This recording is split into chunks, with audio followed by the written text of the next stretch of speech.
Hi, hello, வணக்கம். அனைவருக்கும் ஆசிரியர் தின நல்வாழ்த்துக்கள். இன்னைக்கு வந்து டீச்சர்ஸ் டே. ஒரு டீச்சராக நானும் உங்களுக்கு விஷ் பண்ணிக்கிறேன்.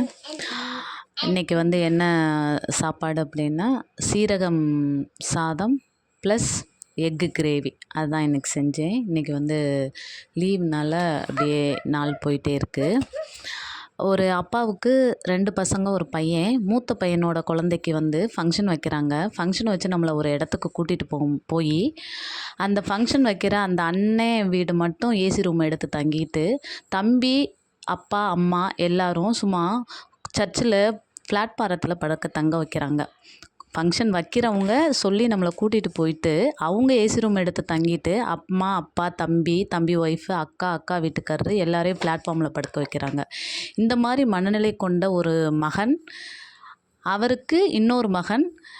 அவர் 2வது மகன் வந்து என்ன பண்ணுறாருன்னா, ஒரு கையலாகாமல், ஒரு என்ன சொல்கிற வேலைகளை செஞ்சுக்கிட்டு, எடுபிடி வேலை பார்த்துக்கிட்டு சும்மா இருக்கிற அந்த மகன், மூத்த மகனோட கையில் தான் எல்லா அதிகாரமும் இருக்குது.